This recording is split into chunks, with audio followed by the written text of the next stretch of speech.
My name is Dr. Suhail Chughtai. I founded a company called Medical City Online in Pakistan for telemedicine. My interest is broadband speed in Pakistan, which is a bottleneck of every project. If you look at Korea, South Africa, America, Europe, they're investing in broadband speed, bandwidth, more than 30% what they did last year.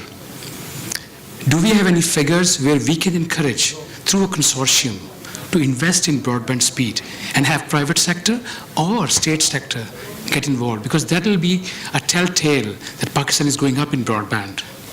So can you help in that regard? But I mean, from a digital technologies perspective, our view is, like in Pakistan, there are a lot of places where actually people will never have landline, simply because that technology is obsolete. They have moved directly to mobile, right? It's the same thing which is happening in digital technologies, as I mentioned earlier, around robotic process automation and all that. So I think the example of telecoms can be taken in other areas as well when we are looking at forward S-curve of the technology. And the key thing actually, the technology curves are getting much tighter. So our technology becomes obsolete much faster. So that need to be taken into consideration in terms of what's Pakistan's longer-term strategy and how we leapfrog.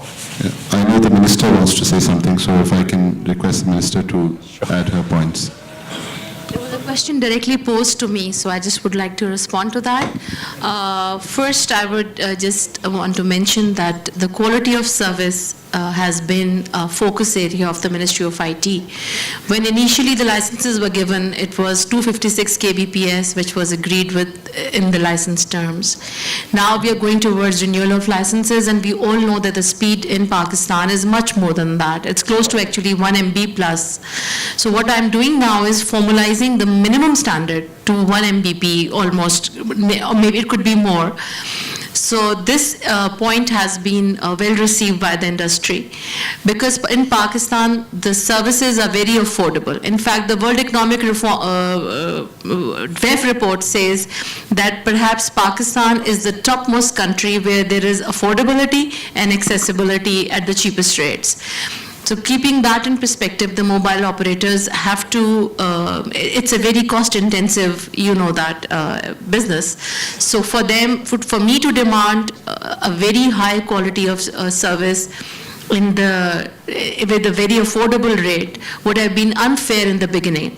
But now we have agreed that, and already the speed is, I think, more than 1 Mbp. I agree very much with what the Minister of State said, and I think you should also remember that this is very much a public-private partnership. I think what the government can do using Universal Services Fund, making sure there's fiber connectivity, fiber backbone, etc., is extremely important. But also the regulator can play a very important role balancing the cost of spectrum with coverage requirements and making sure that villages should be covered at certain speeds, setting quality of service requirements, etc. So there are many tools that sometimes are not used by the regulator in order to secure a universal coverage. And of course, 1 megabits per second, that's a good step, but I mean, it's not the end of the road, obviously. I mean, the requirements will be much higher going forward. Hi, thank you. It's Suhail Chughtai again. Adnan Luwai, question for you. Before a brief comment, investing in Pakistani software engineers, there's a very attractive point, they will cost less. That exactly should not happen. They should pace themselves as good as American, British software developers, because people actually use that talent. It's a brain drain as well. We should not undervalue our software developers. That's the comment. The question is that the talent fostering is a wonderful idea, very attractive. Being a doctor, I know how important is that in my profession, also in telemedicine. What is the fabric? What is the structure of people getting into the system, being picked up, being groomed, and then led to a point? That's my question. So first of all, I think there is a different perspective on this brain drain. I think it's actually a very positive thing. And here's the reason why. I think why has the Indian digital economy, digital services part of India grown so dramatically? It is because of this brain drain.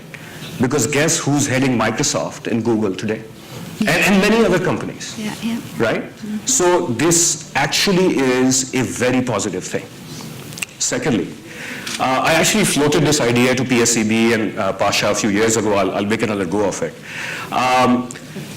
The reason why the brain drain actually can work in your favor is because these guys go out, they acquire a lot of expertise, a lot of talent, and then they can come back and they can impart this expertise and talent to the people who lack it, right, who've gone through this very basic educational system, right? So my idea was, and this came out of my own experiences when we were a startup, we were only like 30 or 40 people, it was getting beyond my capability to manage everything, and so I was looking to hire a VP of engineering at that time. And I wanted to hire, because our market was outside, in the US primarily, I wanted to hire somebody from the US who could bring that expertise and that talent and skill set in there. And it was a big financial commitment for me, right, at that small size. And, we managed, but then my idea was that, look, why don't we put up a program where the government actually supports bringing these people back, right? If, so for example, you have this idea of a military service in many countries, right? And if we are to, really sort of, grow as a nation, if we can get our expats, who are just really incredible people, into Pakistan and spend 2 years, right, in Pakistan, doing something to grow Pakistani companies and businesses and non-profits or whatever, right? Obviously, it needs to be structured in a way that it is not abused and there is a very clear link between the expertise you're bringing in and so forth. But something like that, I think, I will bet you will just jumpstart the economy, okay? So that's part of the answer to you, which is, bring these expats back, whether it's through some government support or some kind of organic sort of way.